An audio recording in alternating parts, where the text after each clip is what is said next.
Hello and welcome everybody to First Page Sunday. My name is Hot Gumbo, and with me is it's a whole thing. It's a whole thing. We'll talk about it later. My name is Tom Leveen, and with me, as ever, is the lovely and talented Joy. And joining us tonight is Amy K Nichols, sci-fi YA author of I'm going to get this wrong. Now That You're Here and While You Were Gone, which we'll talk about in a little bit. Fantastic book. Check those out. Amy, what would you, so I've been referring to these as YA science fiction because there's a important romance component, but it doesn't feel like a romance to me. So what's your kind of log line or tag for this? April Lynn Pike once called it science with kissing. Which in the pandemic era, isn't that what we all want? Yeah, it's a parallel universe duology with a subtle, nice romance.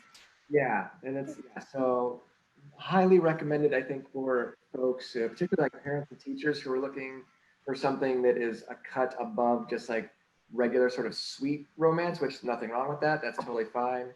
But if you want to kind of get to a different place, this is good because it's very smart. It's a very intelligent book. So yeah, recommend that. We'll talk about that in a little bit. Thank you. Yeah, so that's who we're dealing with tonight, everybody. This is the first page of Rebellion, the Scorpion War. Page 1. A giant scorpion raced toward me in my 6th grade class. From its pincers to its curved stinger, the scorp stretched as long as a school bus and almost the same color except for the bulletproof armor that it wore. The pincers clacked as it ran full speed our direction, ready to eat us all alive. My friend Mary Cortez screamed and grabbed my arm, shrieking my name. Callie! I winced. I swear I could practically feel her voice pinching up the hairs on my arms. Quit it, I said, prying her loose. It's out of control, Mary squealed. No, it isn't, I said. The giant scorpion slid to a halt about 10 yards away from the class, kicking up puffs of dust on our dirt soccer field. More students were screaming by then. A new kid had started that morning, and he stood frozen like a statue, his face puckered tight like he just sucked a lemon. What a civilian. He must not have ever seen a fully armored military scorpion before. Seeing one for the first time usually made people freeze like that. That's one reason the scorps were so effective fighting the war. I used my green floppy brim to smack the new kid on the shoulder. Relax, I said, putting the wide hat back on. You're totally safe. The new kid didn't move. I shrugged and turned back to the Megascorp. The Megascorp wore matte black armor that covered almost its entire body. Giant scorpions were scary enough, but the armor somehow made this one even creepier. Centered on top of the scorpion's back sat a gyro saddle, sort of a gray recliner chair surrounded by a sphere of 3 overlapping steel rings. By sitting in the saddle and wearing a special helmet, soldiers could drive giant scorpions into combat like 8-legged tanks. It took a dedicated soldier to learn how to pilot one of those scorps. And this one was being piloted by my older brother, Theo. And that is page 1 of Rebellion, the Scorpion War. Dun dun dun. Yay! Yay! My thoughts, then we'll turn it over to Amy. Good. I mean, there's no, as viewers, my longtime viewers know, I'm a big stickler on first line and first page and all that kind of stuff. I try to pay a lot of attention to that. So this one, it's a very long sentence, it turns out, but a giant scorpion raced toward me in my 6th grade class. Oh, sorry, that's the first sentence. Giant scorpion raced toward me in my 6th grade class. Okay, well, we're rooted. We might not know the environment, but we kind of know what we're getting into. We've got a 6th grade class and a giant scorpion. All right, so if you picked this up, I'm sorry, you know what you're getting into. Let's just open with that. And if you didn't, and you read the first page, and then you're a giant scorpion raced, if you're not a giant scorpion person, you're done. Like, you're not reading. And that's good. I want that for you guys. I want that first line to be like, bam, this is what you're getting into. Let's go. So I don't think that's a bad thing.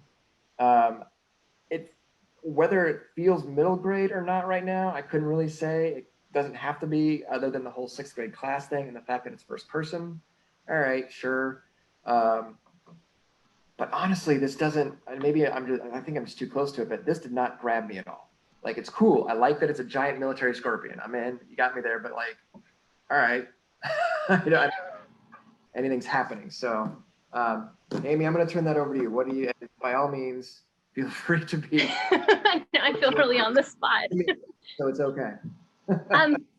Okay, so it's interesting. My reading it, in my head versus you reading it out loud. You reading out loud definitely it felt more middle grade to me than when I read it on my own. So I think your first line is, it grabs your attention, but I didn't feel very grounded. I was sort of like, where am I? What, where, what, who, what? So, and I like, I write sci-fi, I read sci-fi. I like fantasy. Like I'm good with big giant scorpions in armor. That's totally awesome. So I just wanted to feel a little more grounded at the beginning. So I thought maybe like slow down a little bit. When I got to so there's some lines of dialogue, and then there's the paragraph about the giant scorpion slid to a halt about 10 yards away from the class, picking up. It mentioned suddenly there's a soccer field. So I thought, well, that's kind of a detail that if you move that up into the opening, that it would maybe ground me a little bit more in what I'm seeing in my head. So like if you can set up the setting a little bit there. And I wondered even like starting a moment or two earlier so you could establish like what sort of where we are. I don't know. I know that totally ruins your first line, but I just wanted to get myself grounded a little bit more on why we're on a soccer field. Where are we? And like where the players are. And I also thought that the descriptions of the armor and stuff that's also in that paragraph farther down, you could move some of that up into the first paragraph, into that opening, and paint more of a picture of like what this scorpion is. That's what I would do. I think there's sort of a tension in first pages of needing to grab the reader and get their attention and get them hooked right away. But I think if you do it too quickly, it can kind of feel like they're floating. Like, where am I? What am I doing? So floating is a good word. I like that word. Yeah, that makes a lot of sense. I like to know where I'm standing and in the story and who's around me and where they're all at. So, and I think in what you have here, like soccer field is pretty important, and that kind of sets the school. Yep. And that armor is so, I mean, giant scorpion is crazy enough, but now you're putting like this armor on it. So that coupled with this voice, and she has a really interesting voice because she's not scared. Everyone else around her is screaming, and she's like, I got this, don't worry, like we're good. So that's really unique. So I would play up the voice and get some of those details in there and get her moving into the situation a little bit sooner. Okay, so the other thing I would say is, so I love the new kid, the poor new kid. That poor new kid, he's great. I love that he doesn't move, but I feel like after she smacks him and turns her attention back to the scorpion, if you have her start moving toward the scorpion, you could even do something where like you have everybody else like screaming. I don't know if everybody else is like running away, but if she could start moving toward it, like that says something about her character. So if she moves toward the scorpion while everyone's running past her and she can get closer, we can get more details, a better look at that armor. And then she can be close enough to see the chair, and then she can be close enough to see that it's her brother. So I was thinking moving her, getting some like movement in that section there will bring about her being able to get to that stinger line, stinger, that stinger at the end that it's her brother. That was my only other thought. As she gets closer too, you've got, like details of the scorpion you can play with, like the big tail, and you can get in there how big it is, the scope of it, and just her perspective of that bug looming over her. Yeah. For sure. Awesome. Well, thank you very much, Amy. Appreciate that. You're welcome, Tom. And we moving on to entry number 2. And for those who are, if you happen to be new tonight, just a reminder, we do not announce the writer's name. If the writer is with us and would like to identify themselves, they are more than welcome to do so, but we do not do that ourselves. So this is number 2, and I have not actually read this yet, and I do not believe I have a title for this, but page 1 of untitled, I believe, science fiction novel. And forgive any mispronunciations if our writer is here with us. The Karamat's engines shuddered as the ship slid back into real space and the normal laws of physics reasserted themselves. Lieutenant Izzy Herrera loosened his white-knuckled grip on his console. By all the stars, the ship had made it. Status report, Lieutenant. The comm system inside of Izzy's emergency environment suit crackled to life, relaying a tinny but passable version of his XO's voice. Izzy's gaze flashed across the group of battered and scratched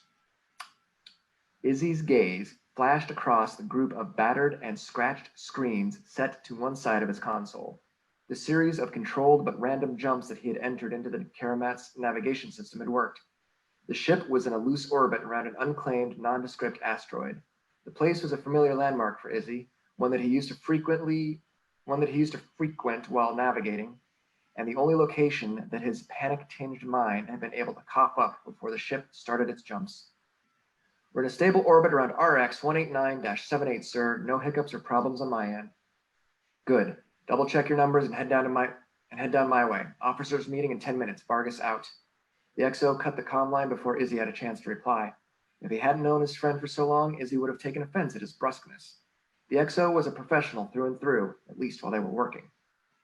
And that is all we have for page 1 of Untitled, I believe, science fiction story. So as we talk about genre and first lines, I think that's a great first line, if for no other reason than bam, science fiction story. If y'all aren't with us after the normal laws of physics reasserted themselves, this probably isn't for you. So yeah, I very much appreciate that. Yeah. At the same time, something I appreciate, because I don't read a lot of hard science fiction. I try to in my reading group, book club, but there's nothing in here that is like, what? Huh? Like there's no crazy terms, there's no crazy alien names, like I don't have to adjust anything, which makes me feel like, oh, okay, I can read this. And if there's something coming up on page 2 or page 5 or page 10 that's gonna be weird, that's fine, I'm already in the story. So not starting with crazy stuff that I have to stop and figure out. That's a personal thing for me. I'm sure some of our science fiction readers may have a different opinion on that, but for a non-sci-fi guy, I really appreciate that I can just jump into the story and be caught up instantly. Yeah. But then on the other hand, a couple things. I love, and this is where I'm a stickler on details and making deliberate choices. I love the phrase, an unclaimed nondescript asteroid. It didn't have to be unclaimed, but it is. And just that one word jumped out at me because now I know there's a thing about asteroids and being claimed, and there's probably some kind of economy around asteroids, which makes perfect sense. I've read about that and like, okay, yeah, want to know more about that. So just that one word has sort of automatically told the reader a whole lot about what they may be getting into, and I appreciate that. I agree. That's a great first line.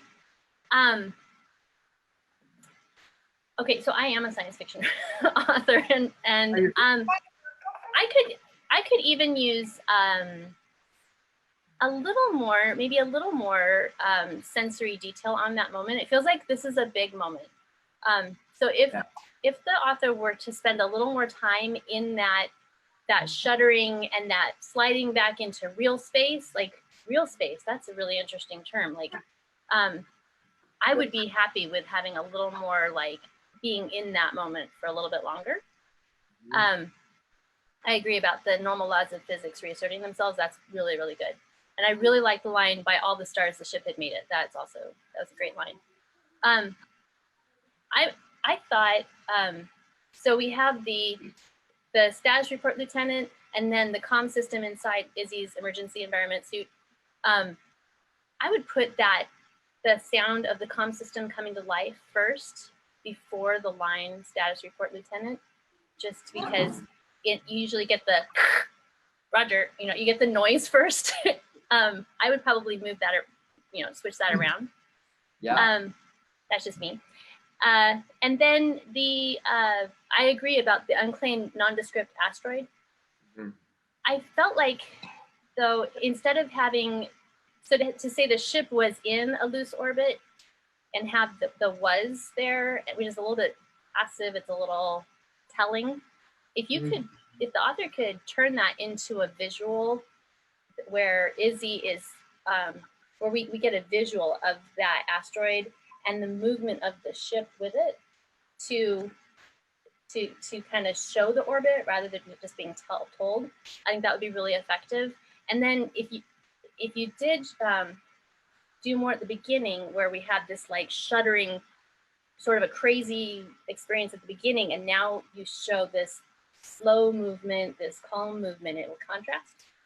So that's what I would suggest.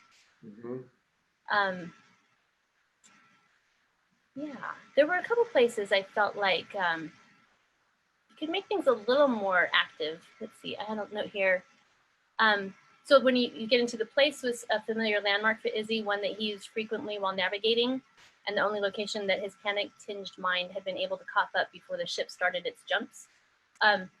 You're giving information there, which is, it's hard to do in science fiction. It's hard to do anytime, to keep it active and interesting. This is all interesting, but I would say if you could place it more in Izzy's, you don't want to put it in his point of view because you're in third, you're in close third, but instead of saying the place was familiar to a familiar landmark for Izzy, you could say something like, Izzy knew the landmark well, he used it often while navigating. And I would say, give a hint of like what he's coming from here. So, and when the space raiders chased him, or whatever it was that he's like jumped away from, when that thing happened, his panic-tinged mind coughed it up as a safe place to escape. So that way it's like active and you're using active verbs rather than this sort of passive and removed telling voice. Get rid of was. I've been telling you guys for months now. Get rid of was. Get rid of was. Get rid of was and were and hadn't and had. Yeah. I did wonder a little bit about a couple of word choices, and I think one thing is I'm looking a little bit for voice in here. I mean, the voice is good, but when I got to the line, if he hadn't known his friend for so long, Izzy would have taken offense at his brusqueness. That to me felt a little like the voice or the word choice felt a little weird to me. Maybe it was just the word brusqueness. Like there's a voice in "By all the stars the ship had made it." Like that to me feels very Firefly, right? That feels like it has a tone to it. And then I don't know, like if you could lock in more on that tone and that voice and bring it out through the rest of it, I think that'd be really good. And then just watch for some word choices that, like, I don't know, brusqueness just kind of struck me as kind of a weird word. That one stuck out to me as well. Yeah. Did it? It was also kind of hard to read. Sorry about my dogs. I don't know what's going on downstairs. There were a couple places that you tripped up on, Tom. Yes. And I think I don't know how many writers know this, but reading your work out loud is really important for understanding, is it readable? So if your tongue is tripping up on it, then your reader might trip on it as well. Yeah. So reading your work out loud is really useful. Could not agree more. It's funny because I always like to talk about choosing those specific details in our description and whatever. But what I perhaps failed to talk about previously is how you don't need them if everything else has been set up. So if we go back to this brusqueness thing, which was, again, it's kind of caught on me a little bit. You could have, the author, who I think is identified, yes, this is Justin. Hello, Justin. Hi, Justin. Who I think you could have gotten away with, would have taken offense at his tone and that, because we can fill it in from there. We don't need the extra, for as much as I prefer specificity, there are other times where it's like, no, we get it. Just, it's his tone, let it go. How and when to do that, of course, that's up to you. But I mean, frankly, how many times does somebody talk about your tone in like she just, like, if you say tone on its own, so nobody's positive. Like, oh, it was such a sweet tone. It was such a like, if we say tone, it's because you've just been busy or whatever. So page 1 of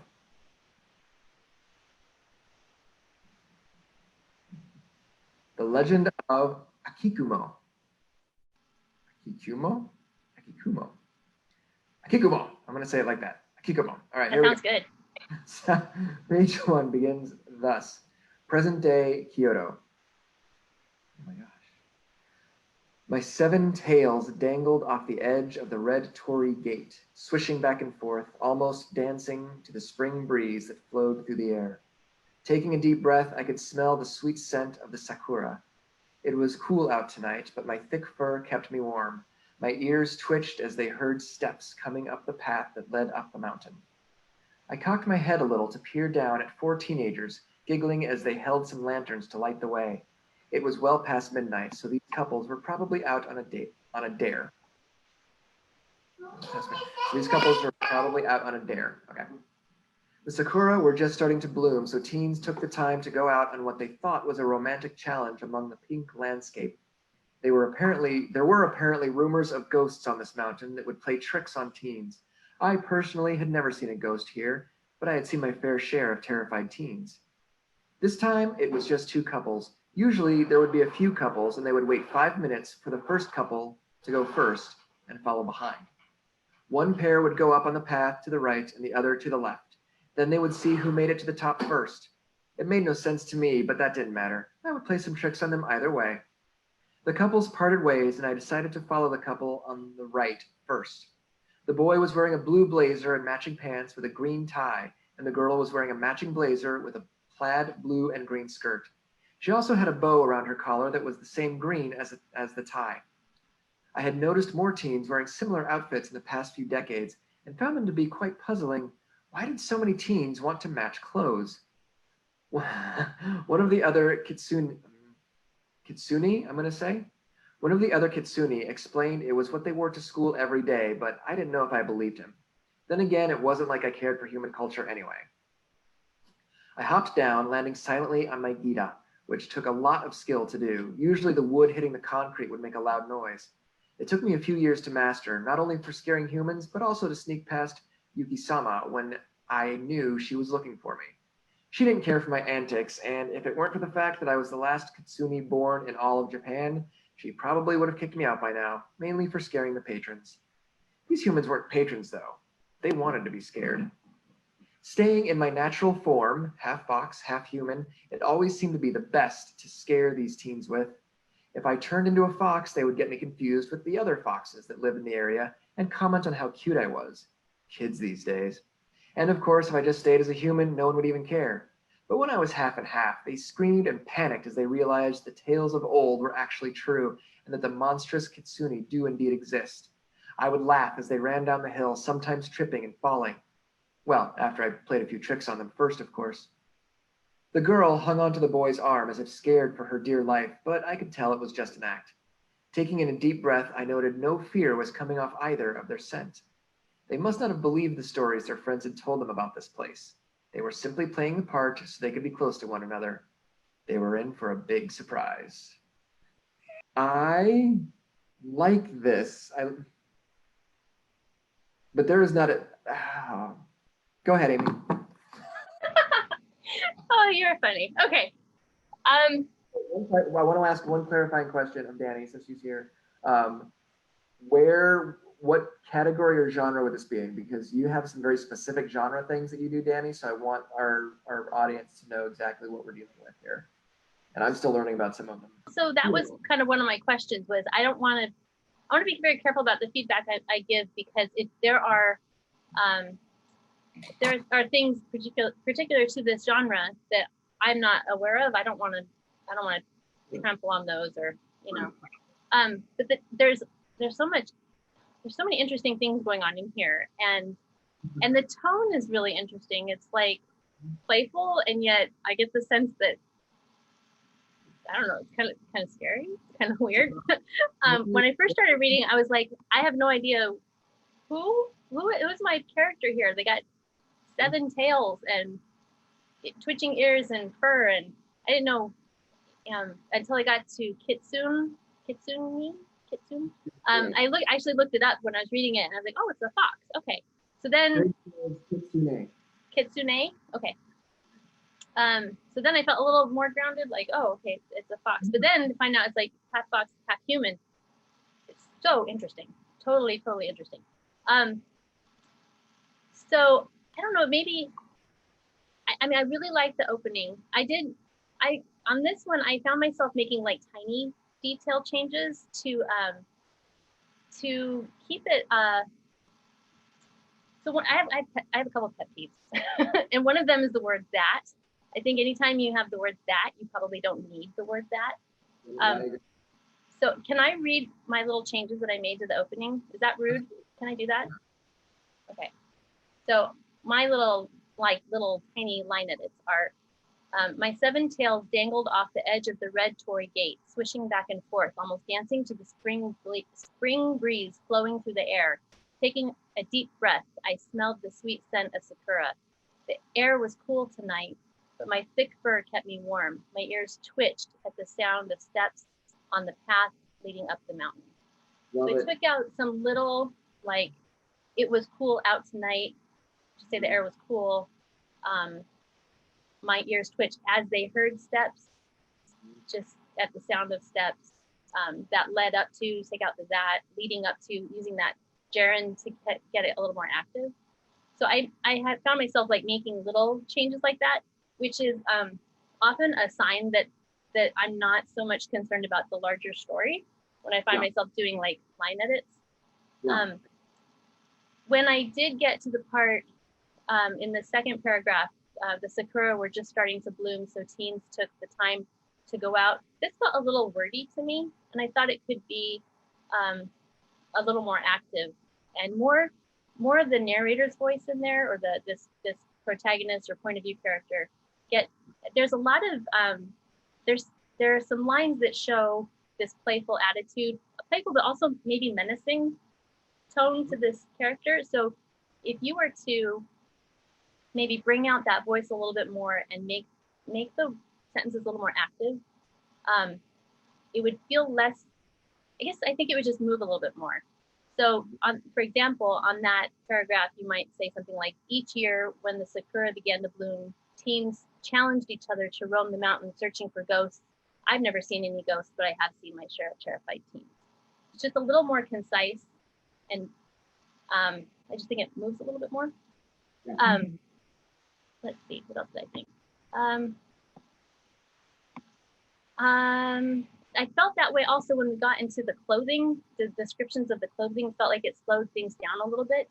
And yet there's the line, then again, it wasn't like I cared for human culture anyway, which has all this like attitude, or this, I feel like I know more about the character now, and they're a little more present. I feel like I have my hands on them a little bit more. I suggest starting with that kind of a sentence instead, like have an attitude or an opinion line, I don't know what to call it. Like starting with a thought statement, like human culture always confused me, and then get into this idea of the matching clothing, rather than starting with the matching clothing, which kind of goes on a little bit. I don't know if that makes sense. I hope that makes sense. Yeah, no, I mean, I love, again, as this is all at this point a matter of taste and opinion, but like a sentence like, human culture always confuses me, like, boom, got it, yeah. And then to give the examples of it, then it feels like, then it justifies having the description there. Yeah. Right. Yeah. So Danny is letting us know in the comments that number 1, it's intended to be YA fantasy with some historical. So this is kind of either a prologue or chapter 1 that then after this it's going to go into the past, it sounds like. And also this is going to be for her people who sign up for her newsletter, which is very smart. Very cool. And as Craig points out, if anyone is familiar with like anime or manga, anything like that, this is old school, or not old school, old hat time to them. Like, oh, okay, yeah, know where we're at, we're moving forward. Which I think is an interesting other discussion to have about the genre though, because if it were something, so Danny sounds like she's already clear on where this is going and its purpose and its intention. And these are, I know the stuff that she writes and reads in the communities she's a part of. This is a natural, easy, frictionless, as we talked about last week, I think, frictionless introduction to what she does. So that's cool. If, however, we were going into, just for the sake of argument, if we were going to be pitching this to a YA agent or editor, that's a completely different story, because this opening has to accomplish so very much in so very little space. And I think it fundamentally does. I think it establishes all the things we're going to need to know. But I share your opinion, Amy, on this about that there's so much, I don't know if it's necessarily telling, but just, yeah, those little, can we just tighten this and change this word here? And that's, yeah. So, because you both have said this, and so I'm curious, as someone who doesn't write fiction, is that an indication to you both as authors that you've already bought the story and you buy in and you're moving along, and so the things that you catch on are more of these edits, or am I trying to extrapolate too much from I think that's right. This thing that you both have. Yeah, I mean, I think I was pretty much in from the first line. Yeah, I mean, the Seven Tails thing, don't get me wrong, Danny. Like, oh, I have to do this now. Really? Seven Tails, okay. Yeah. The only question I had about it was, is that literal? Like, is everything in here literal? Because there's so much of the fantastic that I start to get a little bit nervous and twitchy. Like, wait, are these really seven tails? They better be seven tails. Are they braids of hair? Are they, no, they're tails hanging off her butt? All right, cool. If that's what they are, just be honest with me. Sorry, go ahead, Amy. Well, that opening paragraph there's a lot of really solid details in there that I know where I am. I know where, I mean, I don't necessarily know who this character is, but I feel solid enough, like, of where I am. Yeah, so I think what you said, Joy, is true, that I'm like, okay, like I'm there, I'm good. Yeah, yeah. That's a really good, strong place to be in what Danny has essentially said is a first draft. Like, she's ready to go back and edit for the first time. So that's very nice. So can I add? Oh, go ahead. Sorry. Did she specify if it was a completed draft somewhere? She says this is a first draft, okay. so it needs some cleaning. Okay. I assume it's done. Yes. Can I make one more suggestion, Danny? Yeah. At the end, we have the paragraph, the girl hung onto the boy's arm as if scared for her dear life. I would slow down here. This is, so you have, your character has jumped out of their tree or their perch, wherever they were, and you've hinted that there is mischievousness. What's the word? I don't know. There's trickery afoot. So you kind of established that we're in for some tricks here. I would slow down on this paragraph, and I would, my note says, slow down here and set up the tension with the stalking. Like, this character is stalking these teens, whether it's actually menacing or fun, I'm not quite sure yet, but there's a stalking going on. So I would slow down, show the action, and use those sensory details, which you're really, really good at. Use the details and the setting to reveal not only the main character, this character who's doing the stalking, but also, you've got like the sense there's no fear in these teens. Just really slow down and draw that out and build the tension of this moment of what this big surprise is that is going to happen. So I would say don't be in a hurry there. Yeah. Can I also just say, like, very cool people are sharing first pages, because that takes a lot of courage. Yes, seriously. Thank you. So, like, seriously, yeah. Yeah, I try to remember to say that, and I don't always, so thank you for saying it. It's absolutely, as I remember doing it myself back in the day, like, oh my God, this is stuff. So yeah, good job, everybody, for taking a lot of guts. Some housekeeping things. First of all, Party, with its brand new shiny cover. This is not the new cover, this is the old cover, but Party is available now on Amazon exclusively as a special edition. I got to go in and make a couple little tweaks and changes, and then add a new chapter, and then an afterword, and then some other thoughts and stuff like that. So that's available currently only on Kindle, but you can go get that right now, and you should. And next week it will be available as a paperback, all the extra stuff, all the special edition stuff will be on there. So definitely look for that. Tuesday, Omnihumans comes out on Tuesday. The hardcover, the paperback, and the Kindle ebook, all available. There are 3 places I want to send you guys, so keep an eye on the Facebook feeds, and I'll be probably hitting you guys pretty hard the next few days trying to sell copies of my book. changinghands.com, poisonpen.com, and then there's going to be a couple of other links to Duncan's books. Duncan is a local bookseller who goes to all the cons and festivals and stuff like that. And I really want to try to drive some traffic to his site as well, because he works so hard. He's such a great guy. He's awesome, and he supports all of us authors. So I want to get you guys over there to buy that from him as much as possible, and I'll drop some links in here very soon. We had some link issues, but I think those have been ironed out. So I want to get those to you as much as possible. Amy and I don't know how to market ourselves, so we're just like. That was good. That was good. It's better than I do. I wrote a book. Please buy my book, for God's sake. And while you're on the book buying spree, you need to buy both of these guys. Thank you. So much fun. Amy, can you tell us what's the big selling point? What do you like most about these books that you want people to know? I like. This is where I'm bad at this. Tom, you're much better than me. I like that it's a parallel universe duology. That book is set in our Phoenix. I say our, assuming that all of our audience is in Phoenix, but you and I are in Phoenix. So set in our Phoenix, and the second book is set in an alternate Phoenix. That one is set in an alternate Phoenix where things are quite different and society is on the verge of collapse. And you have a boy and his alternate parallel self who swap places, and they both have wants and needs that are either fulfilled or not. And there's science and kissing, and I don't know. I love them. I love my characters. I love the stories. I hope everyone will read them and love them too. So pick up Amy's books, pick up my books. Just go on a book buying spree tonight. What else are you doing? We're still under pseudo lockdown, it sounds like, so may as well, get some reading done. Amy, thank you so much for being here. I told you how much fun that was, right? It was so fun. Thank you. Right? We've got all these other authors who are like, oh, no, I'm scared, I'm shy. I'm like, shut up. Come on, let's go. Let's do this. You can find me online at amyknichols.com. I'm on Twitter. I'm on Instagram. I'm mostly on Twitter. I'm not so good at Instagram.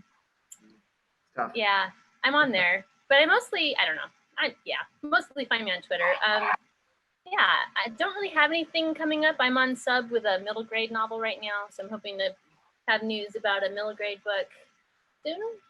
And I think that's about it. I do, I don't know if I can say this, but I do coaching and editing work on the side. So this kind of stuff that we did tonight, I do this with clients a lot, and I enjoy it. It's really fun. When I'm not writing, or hanging with my family, I'm reading people's work and giving feedback. So if anyone's interested in that, you can go to my website, amyknichols.com, and check that out. I recommend that. After some of that specific feedback you gave us tonight, I think that's a very good idea. Also, but you do the bigger content edit as well, right? Yeah, I can do developmental editing. I can do copy editing. Okay. Yeah, and then coaching. I just coached a client through writing her first novel, beginning to end, and she had never finished anything before. So to get her, to get her through to finishing, and now she's working on her second draft, and been really exciting to see her grow. So yeah, I really enjoy that work. May you be happy. May you be well. May you be safe. And may you be peaceful and at ease. And we will talk to you guys next week. All right? Take care, everybody. Thank you, Amy. Bye. Thank you.